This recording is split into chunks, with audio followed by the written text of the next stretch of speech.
What is up guys? Today, pupunta tayo ng kilometer 90 or Little Baguio ng Marilake.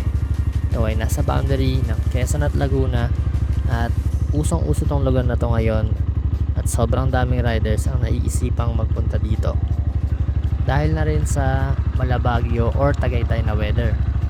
And today, gamit ang ating Motostar Explorer GPR 250, aalamin natin kung smooth lang ba ang biyahe at kumusta ang magiging performance ng GPR sa ride na to. Let's go!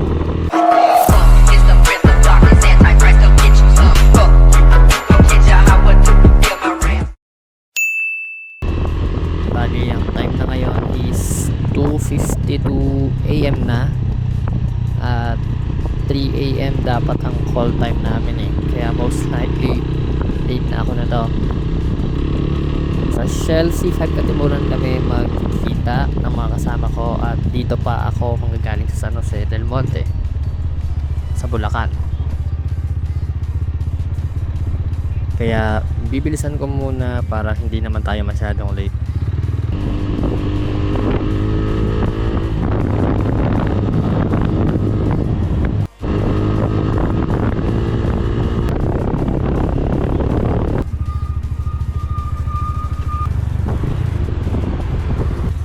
So yan, dito na tayo sa Shell and ayun, kasama natin tong Bergman. So isa pa lang naman pala, magpapagas muna ako. Ang time ngayon is 3:24 na, so halos bumiyahe na ako ng 30 minutes and so far so good naman, wala pa namang ngawit at goods na goods naman yung takbo ng motor natin. Nandito na iba kong kasama, so take off na kami. Although meron pa kami dadaanan na isa sa along Marcos Highway, Sheldon. So nun, dire-diretso na yung biyahe namin. Mga kawork ko pala yung mga kasama ko sa ride na to. And ako lang yung naka-sports type na bike. And then, although meron tayong kasama na naka 400cc Triumph Speed 400 and merong Honda Beat, Suzuki Bergman at saka Yamaha Aerox. Ang sarap talaga bumiyahe ng madaling araw, no? Maluwag yung kalsada, malamig, although madilim nga lang, and expect pa natin na mas madilim pa at mas malamig mamaya doon kapag nandun na tayo sa mga twisties.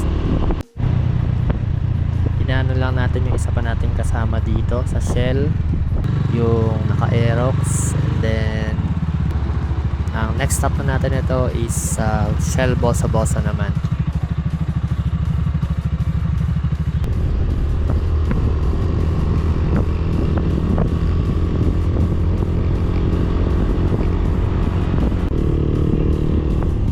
Okay, nandito na tayo sa Shell Bossa Bossa.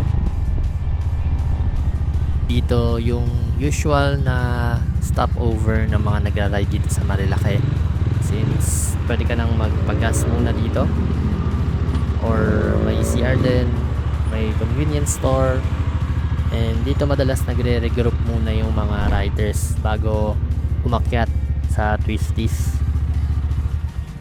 Kaya stretching din muna tayo ng konti. Grabe, sobrang dilim pa talaga. First time nga pala namin tong aakyat ng ganitong oras or ganito pa kadilim.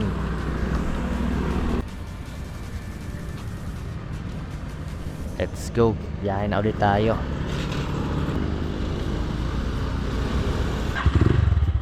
Hindi ko sure kung last na stopover na namin to, pero most likely dire-diretso na yung biyahe namin para makarating din kaagad kami doon.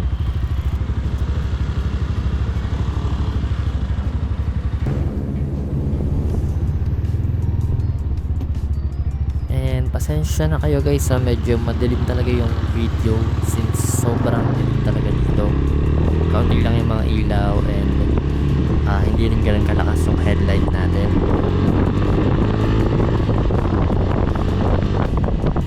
Itatry ko na lang na magbawi sa editing, baka sakaling mapaliwanag natin ng konti para medyo makita nyo naman yung daan.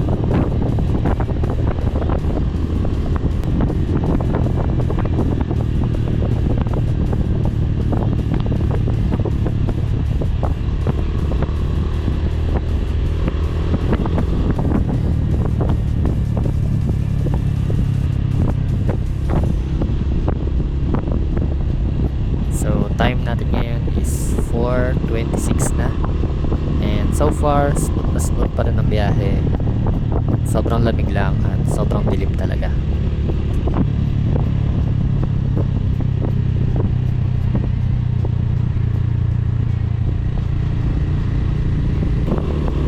Wala na rin masyadong mga establishment or bahay dito, so yung puro puno na talaga, and konti na rin yung mga nakakasalubong natin sa sasakyan. Tapos puro naka-high beam pa yung mga nakakasalubong natin. Pero understandable naman kung kaya naman nating tiisin or may nakikita pa naman tayo, hayaan na lang natin kasi talaga namang madilim. Pero minsan kapag sobra talaga yung ilaw nila, syempre mag high beam din tayo para alam nilang masisilaw tayo. Maliban pala sa sobrang dilim, kailangan din talaga mag-iingat kasi medyo basa yung kalsada. I'm not sure if ulan dito or umambon or dahil lang sa fog, pero yan, medyo basa-basa yung kalsada, so chill ride lang talaga tayo. Chill ride, pero siyempre may kasamang matinding focus kung ayaw nating overshoot at damputin sa bangin or ma-shoot sa portal. Isang kurap mo lang kasi talaga or isang maling galaw mo lang talaga, mabubulaga ka dun sa mga kurbada eh. Pwesto naman tayo sa unahan para ma-experience natin yung wala munang sinusundan and makita natin kung gaano talaga kadilim.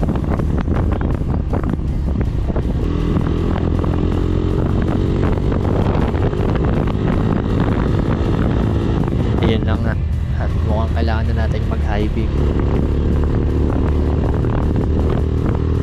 Walang mga poste ng ilaw dito, and ang makikita mo lang is yung mga signage ng left or right ng mga curve kapag natatamaan siya ng headlight mo. Also, minsan meron din mga ilaw sa mismong kalsada, so ayan, maganda rin ang sundan yan.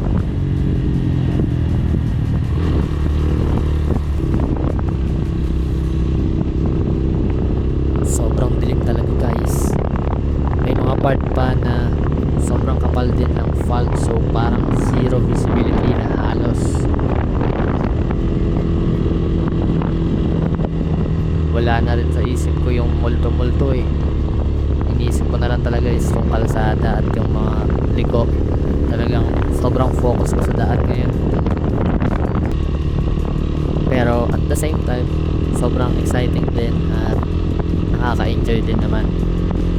Kakaibang experience din kasi talaga.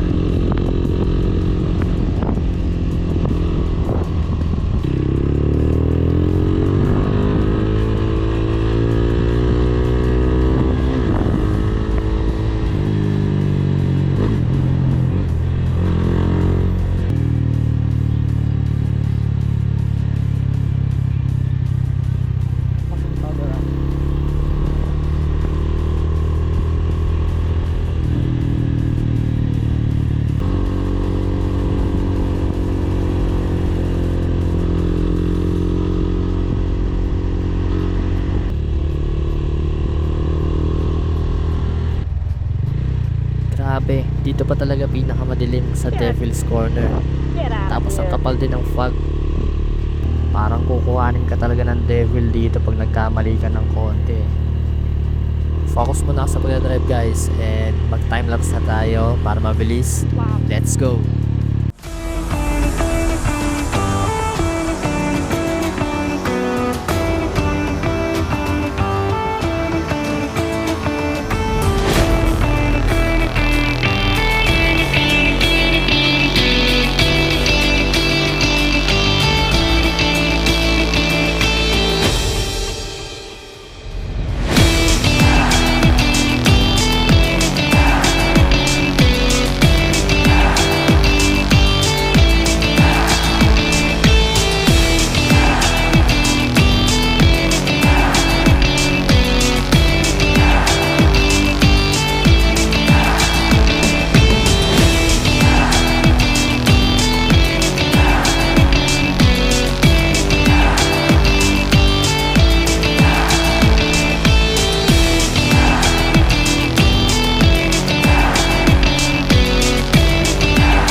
touchdown na kami dito sa kilometer 90, and dito kami mismo sa may Arco na may nakasulat na Infanta, welcome to Infanta. And meron ditong resto or cafe, pero sarado pa yata siya during this time since sobrang aga pa yata. At ang bukas lang is itong tindahan. May lugawan yata siya, instant coffee, instant noodles. So yan, dito muna tayo mag-stay or tatambay at kakain na rin siguro. Medyo napaaga talaga kami nadating dito, kaya hindi pa rin masyadong kita yung view at saka yung Arco na welcome to Infanta, which is yun yung madalas na pinagpipicturean ng mga nagpupunta dito.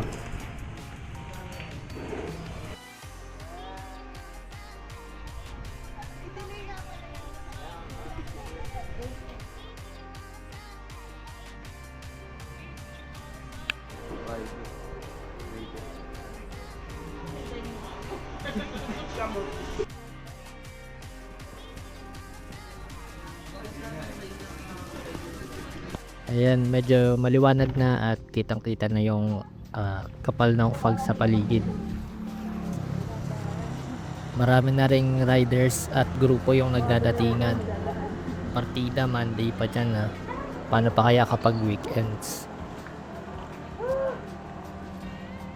Ayan, so after namin mag-picture, nag-decide na kami na bumaba na at pumiyahe na. And doon na lang kami maghahanap sa madadaanan namin ng pagkakapihan at kakainan ng breakfast.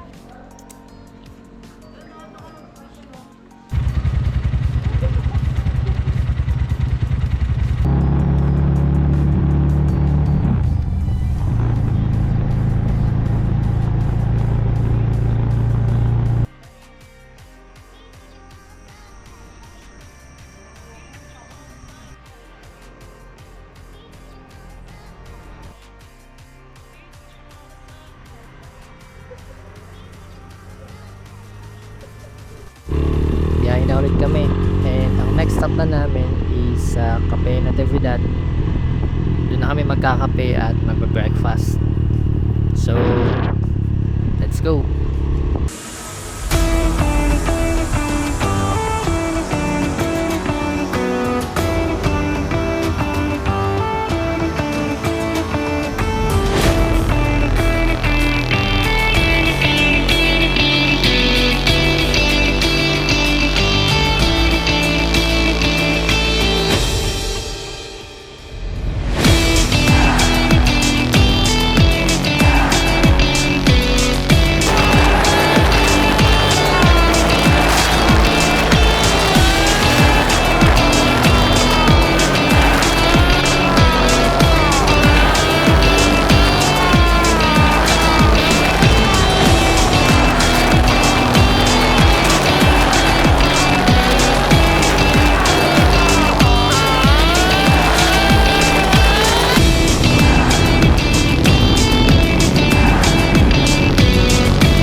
Pag-usapan naman natin ang performance nitong motor natin na Motorstar Explorer GPR 250 habang pupunta tayo sa ating kakainan.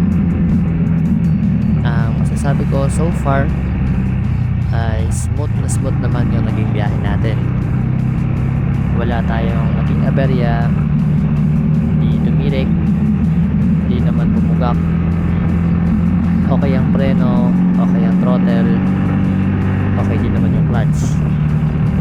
Yung stock na gulong niya is okay din naman na pang ride, especially kung hindi naman masyadong waswas yung pagdadrive natin or saktong banking lang at hindi naman natin pinang racing. Wala rin naman naging problema sa mga akunan at bangkingan, at hindi ko rin naman naramdaman na sobrang uminit yung makina. Although syempre malamig yung weather dito, so most likely talaga hindi naman siya magiging prone sa overheat.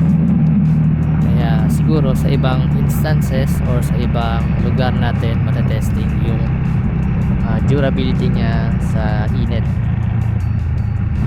And regarding naman pala sa headlight, sakto lang din naman yung stock na headlight niya, lalo kung city driving lang sana.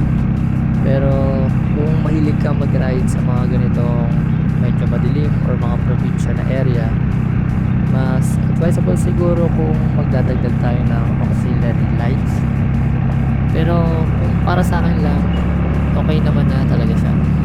And hindi ko naman na siguro kailangan magdagdag, since medyo mahirapan din akong hanapan ng pwesto yung auxiliary lights, especially na sports bike looking yung motor natin. And bihira yung mga auxiliary lights sa mga motor na kagaya ng sa atin kung gusto natin i-maintain yung forma ng motor. Meron akong mga nakikita na nilalagay nila yung mini driving light doon sa ilalim, medyo malapit sa oil cooler, and I think okay naman yun. Nakatago lang siya, parang very minimal lang siya tignan. Kung sa usapang driver naman, then siguro magiging subjective yung sagot sa kung kaya bang ipang long drive tong motor na to. And since iba-iba tayo ng build ng katawan, ng height, and also ng riding style, possible din na mag-iba-iba rin yung endurance natin sa pag-drive ng ganitong klase ng motor. Kaya nga sabi ng iba, sanayan na lang daw. Kaya piece of advice na lang para sa mga gustong gamitin yung mga gantong motor or itong GPR sa long ride. Dalhin lang natin yung mga kailangan talaga para hindi tayo kailangan magdala ng malalaking bag, since magdadagdag yun ng strain sa likod natin. And siguro mas okay na mag leg bag or belt bag na lang para hindi na makadagdag pa sa bigat sa likod natin. Huwag din natin kalimutan na mag-stretching from time to time, lalo kung mahahaba talaga yung mga biyahe natin. Kung naman hindi maiwasan na hindi mag-stretching, lalo kung marami tayong kasama sa ride and ayaw nating maiwan or ayaw natin silang pahintuin, pwede naman tayong mag-stretching habang nagka-drive. Kapag alam natin na open naman yung lugar and meron tayong clear view, confident tayo na pwede tayong mag-ease ng konti, pwede natin i-stretch yung mga likod muna natin, parang mag-straight body muna tayo para mabawasan yung ngawit. Maliban din pala sa likod, dapat i-expect na rin natin yung sakit sa kamay or pangangalay din sa kamay. Kaya as much as possible, mag-invest tayo sa quality na riding gloves at quality rin na handle grip para kahit pa paano mabawasan yung strain sa kamay natin. So ayun, sasabi ko naman na pwede namang pang long ride tong Motorstar GPR 250. Basta lagi lang natin tatandaan na i-condition yung motor bago yung long ride natin, and of course kailangan condition din tayong mga driver. Regarding naman pala sa gas consumption, gagawa tayo ng separate video para dyan. Marami na din kasi nagtatanong kung malakas daw bang kumain ng gasolina itong GPR since 250cc nga siya. Kaya balak kong gawa ng kahit maikli lang pero detalyadong video regarding nga sa gas consumption, para na din ma-explain natin yung pinagkaiba kapag nagagamit ko siya sa long ride and then kapag ginagamit ko siya sa pangpasok or minsan parang pang daily na din. Kaya pasubscribe na din guys para updated kayo sa mga ride at sa mga GPR contents pa natin na gagawin.